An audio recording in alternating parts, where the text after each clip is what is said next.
Hi, I'm Lance. Do you know what's in your first aid kit? Would you like to know what's in mine? I'm a retired firefighter paramedic, and I'd like to go through my kit today, and hopefully you can learn something to take away from this. Stick around to the end. Thanks.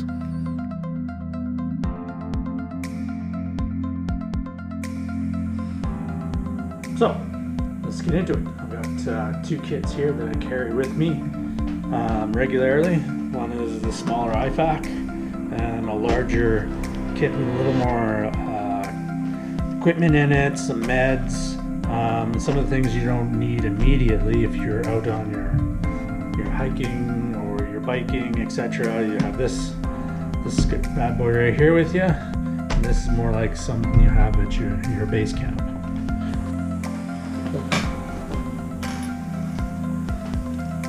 So this kit is an IFAK, or an individual first aid kit, from MyMedic.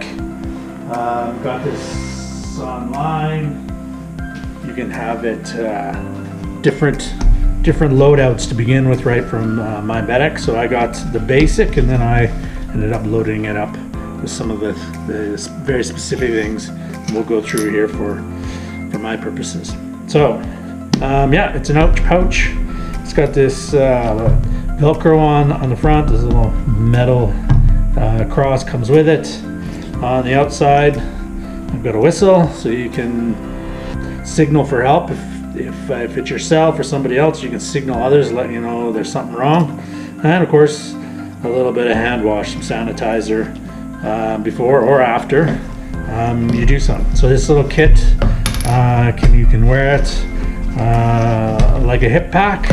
You can also attach, it has another piece that you can attach to a bigger webbing or a belt kit. So let's get inside.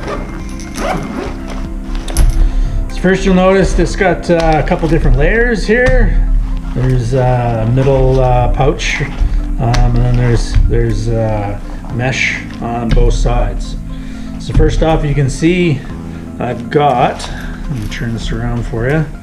I've got a couple of bottles of eye wash. So this is saline, sealed. It's got an expiry date on it.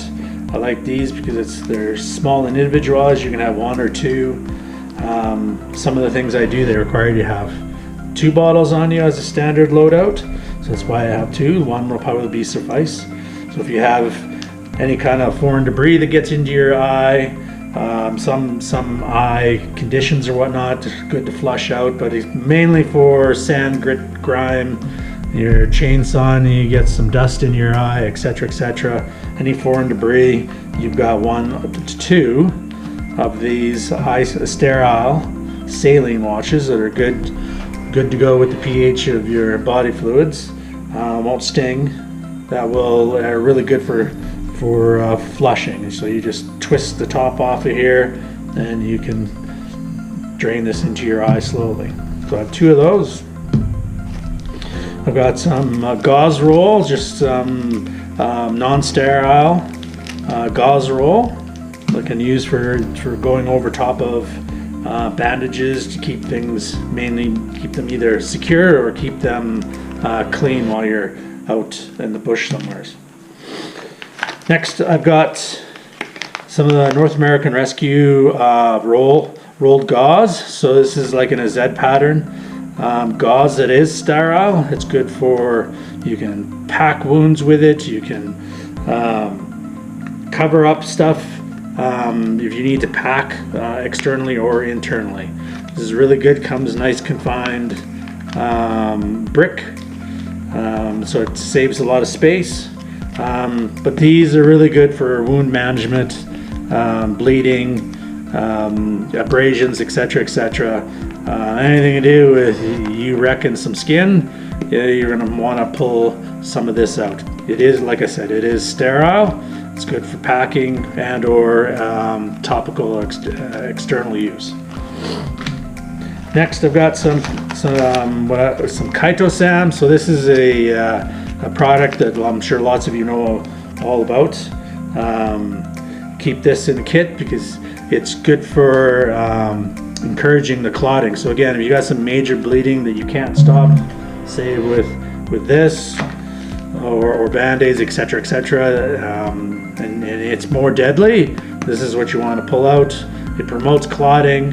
It doesn't have a lot of the side effects some of the other original clotting agents that came out of the early 2000s do. So I keep this around. Again, this is in a folded pattern, and you can internal or external, depends on your level of training and your comfort with being able to deliver that first aid. So that's the front pouch, nice and easily accessible there. Oh, we got a couple more things. Again, just this comes with my medic. It's already all sealed up, which I like.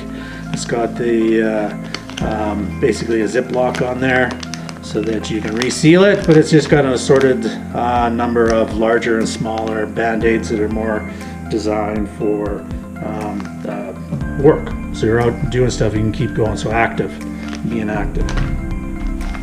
Next, I got some nitrile gloves. So this is the style, the heavier style that I'm used to working medevac flights and whatnot, or air ambulance. So I've got at least a pair there that's easily accessible. Next, again, comes from my medic. It's got just topical antiseptics. Let's see, we're right here. Antiseptic wipes, hand sanitizer, triple antibiotic, lip balms, sunscreen. Let's see, anti-itch, oral pain relief. So it's got some probably some ASA in there, and chafing cream. So a little bit of everything already sealed up. So I haven't really gotten into it. If you need something, you've got a bunch of different items in there. Again, that comes with the kit. There's their version of nitrile gloves, nice and form-fitted, doesn't take up a lot of space. Here I've got a set of tweezers. There's two sets here that I've got. So one's got a broader, pull that right up so you can see that. So a little broader for pulling out whatever it is you need to pull out, slivers and whatnot, and a very fine pair for those really hard to get to slivers and whatever foreign debris you need to be pulling out of whatever crevices. So keep that. That's my own set added to the kit. Next, we have just some trauma shears. These are good to have. They're a small set compared to what I'm used to, but I'm sure they'll do the trick just fine. Again, they're from my medic. You need to get access to a wound. Do the old strip and flip. You're going to want a set of shears on here with the blunt nose. You're not cutting through skin. Next, I've added an assortment of just elastoplast bandages, some larger ones for some bigger abrasions and wounds. My medic's got their own. It's the same. Their own version. Blister. They call it a blister mod. So for blister, it's a blister kit with 3 different blister stripes on it. So that's great to have. That's again comes with the kit. Some electrolytes. So 2 packs of electrolytes, 2 water purification tabs. So again, that's something great that comes right from my medic. So no need to replace that. Comes with a little guide, so if you need a little refresher on the run, there you go. Good thing to review obviously beforehand, but there's a little bit of information in there that they provide. Doesn't take up a lot of space. Next, we got from mini burn kit. So inside the little mini burn kit's 3 burn relief gels. So these little gels work awesome. Back in my ambulance days, especially on fire scenes, somebody gets burned on a finger or something like that. This burn gel works really, really well, relieving the pain. So there's 3 of those in there. Next, something's a little more advanced. Again, depends on your level of training and your comfort level, but I have an airway. So this is a nasopharyngeal airway. It goes in through your nose and allows air. If somebody's unconscious, just easier to keep their airway open so that they can breathe and not snoring, or if they're really, really relaxed, they're not tongues starting to block their airway and whatnot. So not something that's super critical, something I add because I'm quite familiar with that. They're super cheap. I do believe you can get them with the kit, or you just get them off of Amazon. Next we got tape. Tape is your friend. So different types of tapes. We got some good old surgical tape from my days hanging around the hospital and ambulance. This works really well. It's not the greatest, but overall it's pretty good for most of the things you want to do, especially wrapping it around itself. Sweaty, calm, or clammy, cool skin, it isn't the greatest. It tends to come off when you're putting IVs on and whatnot. So that's where this stuff comes in. This 3M tape, this Coban tape, sorry. It's really sticky. It's really stretchy. Works a hell of a lot better for trauma situations. You can see inside of there. It's basically 3M product. You can get that online as well, or your drugstore. Next, I've got your basically elastic bandage, so a stretchy bandage, tensor bandage. Lots of different names for it. Again, not sterile or anything. Packed so that when you do have something, you want to cover it up, you want to tighten it up. You have a spray and strain, etc. You can apply that, and then we've got a modular bandage. So let's open this up.